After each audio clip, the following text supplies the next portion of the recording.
these engine sounds are so emotionally damaging.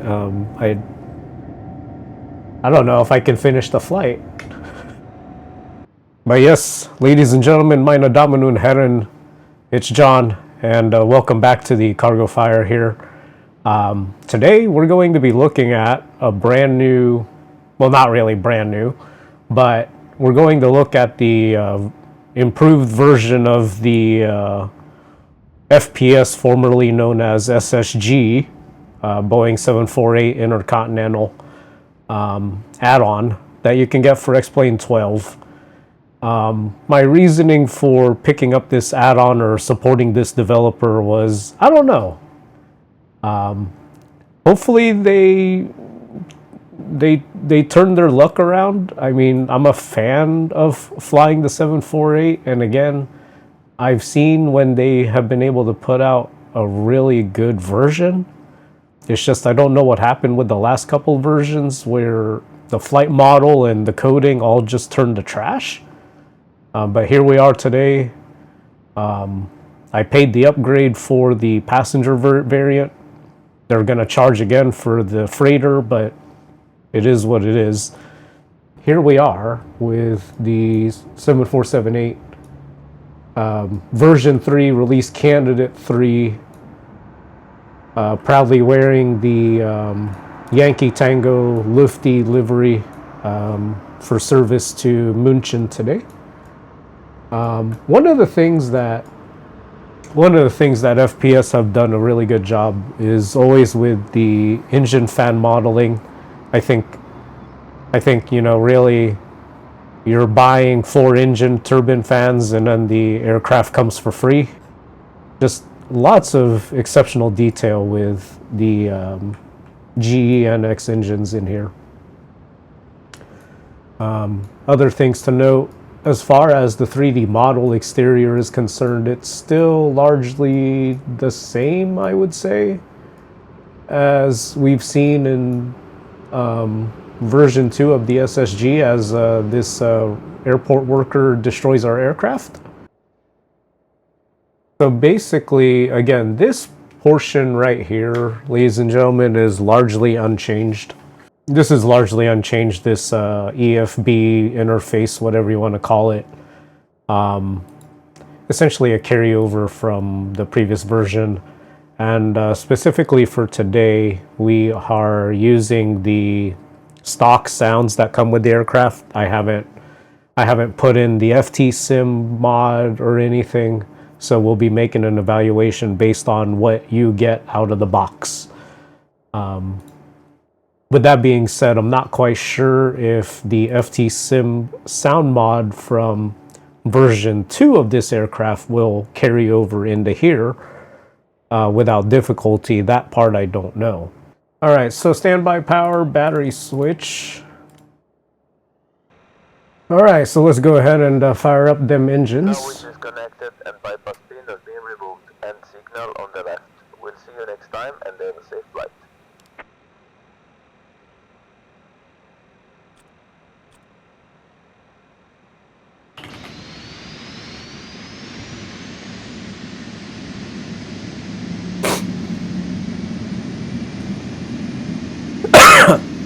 Excuse me.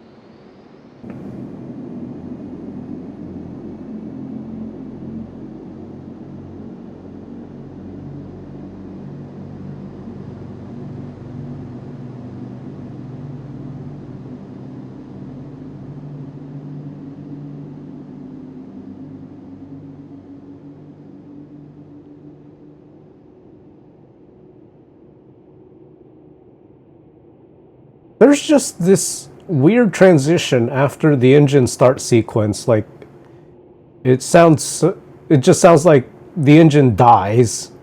There isn't a transition from from when, you know, the engines finally get going, like in the real aircraft, like the sounds just die off.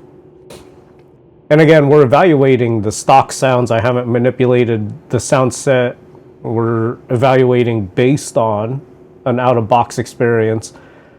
The interior and exterior startup sounds are nice. It's just there's no transition from... There's no real transition to idle, to ground idle. I mean, now there is, but it wasn't there before. It's like there's a gap.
All right, I may have to call an audible here and go with full takeoff power.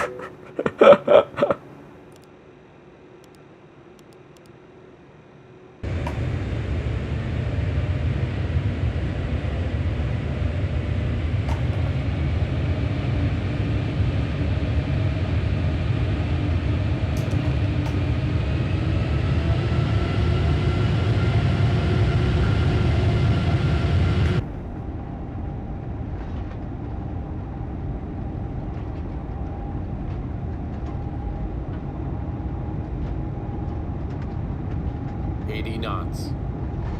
That was the most enthusiastic 80 knots ever. V1. Rotate. We can't afford the real call outs. V2. Positive climb gear up.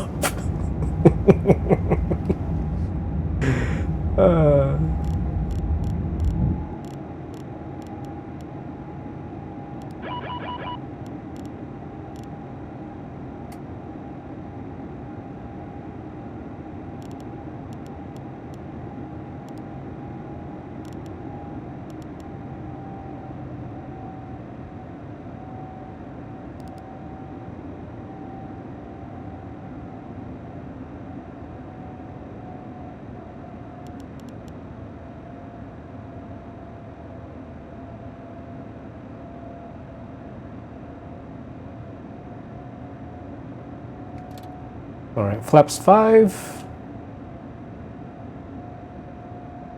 We'll make this work, folks. Trust me.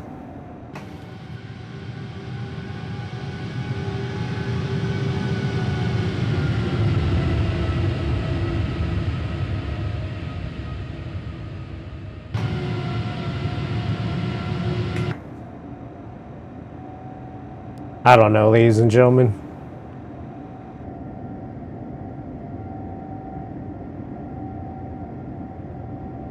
These engine sounds are so emotionally damaging. I don't know if I can finish the flight. So far, I'm underwhelmed by the sounds, and hand flying it is a challenge essentially due to how the auto throttle logic works in this plane. It's a handful. It becomes a handful It's not how I used to remember the previous versions of this plane. I don't know if they're intentionally trying to make this aircraft harder to fly, because it shouldn't. See? Just so everyone's aware, they want everyone to know. Oops. They want everyone to know.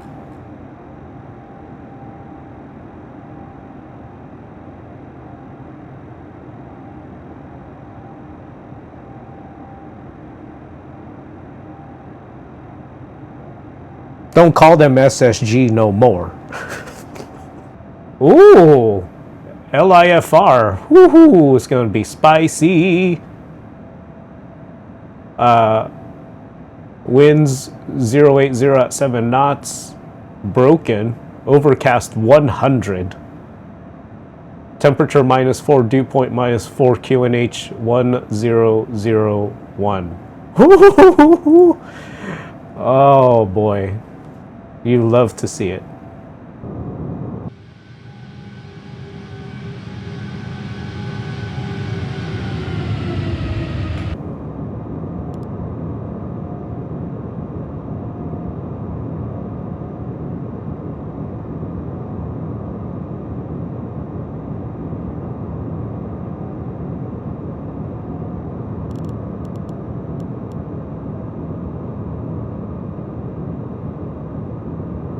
Alright, unfortunately, we will have to rely on the autopilot for this. So, this is actually a good test, because normally I would say my plane, but since I don't see the runway, I can't take over.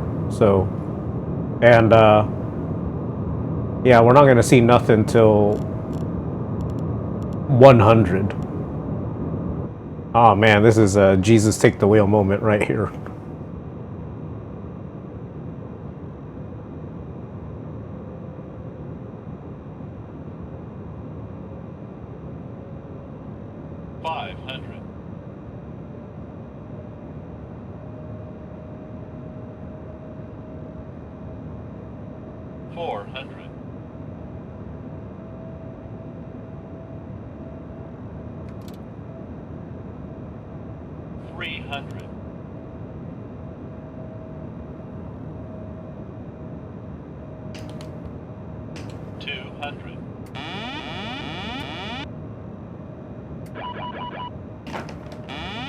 Approaching minimums. 100. 50. 40. 30. 20. 10.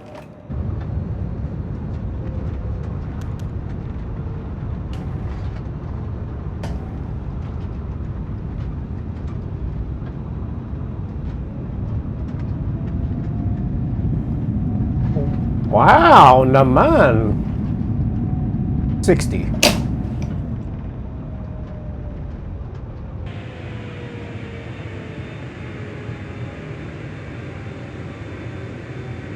Okay, I'm shocked.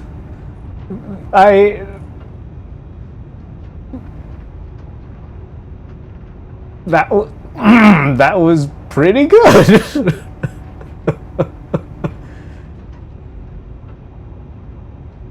I mean, yeah, she didn't do too bad. For not seeing the lights until 100, that was...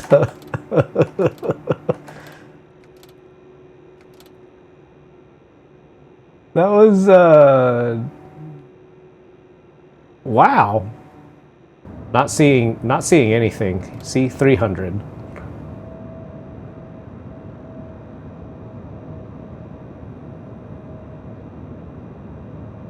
$200, and then the lights appear. I'm like, yes!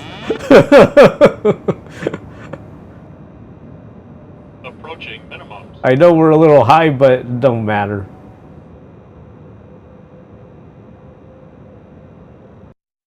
Oh yeah, no, this is not good. We're already doing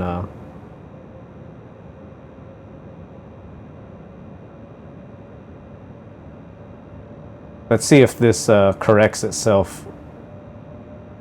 5, 4.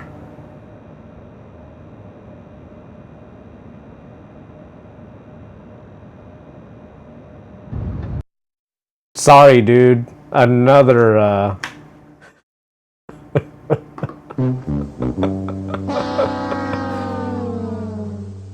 minus tree fitty.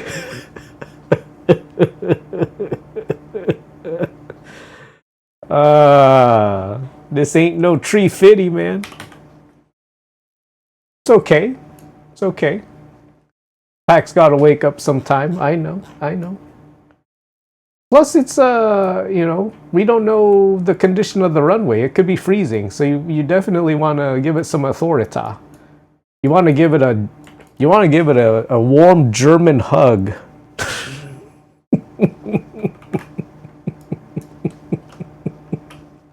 That's what it was. Look at this German hug right here. Ah, yes. Yes. Very, very nice, warm German hug. All right, so in closing, guys, final thoughts on the SSG. Final thoughts on the FPS 747-8. The one thing that wowed me the most about this was basically the autopilot logic. Now, which is separate from the auto thrust logic. There's still some issues with the auto thrust logic, I would say, but it's gotten a lot better from what I remember from the last version 2.8 when it was still SSG. So I give them credit for improving the autopilot. Now, it was a really short flight, so, and we really didn't dive deep into holds and adding other stuff and other complexities. We kind of just did our own thing. ILS acquisition was pretty spot on, I would say, and can be reliably trusted down to 200 feet, as you saw there. Sounds terrible. If I could give negative stars, that's how bad these aircraft sounds out of the box are. I'm going to go about trying to see if the FT Sim sounds from the previous version will still work on here. And if I have to do some tweaking, maybe FT Sim will update his sound pack. I don't know. But FT Sim sound pack is definitely a must, or third party, I should say. Interactions, cockpit interactions, things like that, I still think some things are a little bit rushed, like the APU start. I've never seen an APU start so instantaneously as it did.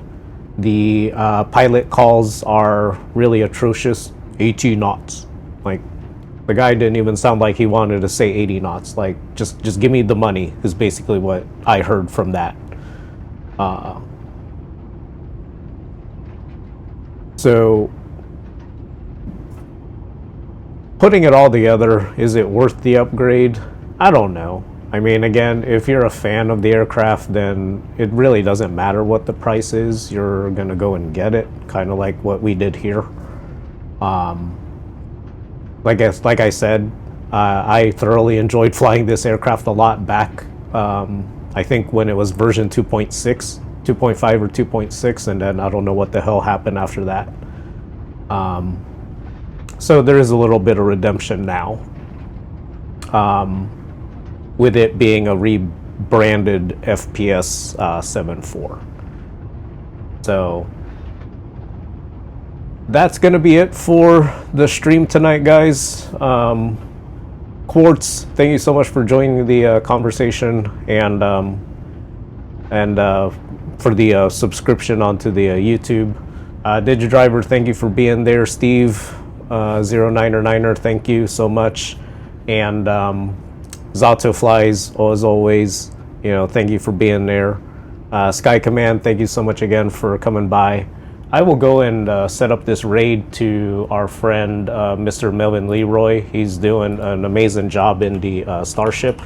So I want to send you guys over there before his stream ends. So let me get that going here. So with that being said, guys, thank you guys so much for watching. Take care now. God bless. And I'll see you on the next one. Bye-bye.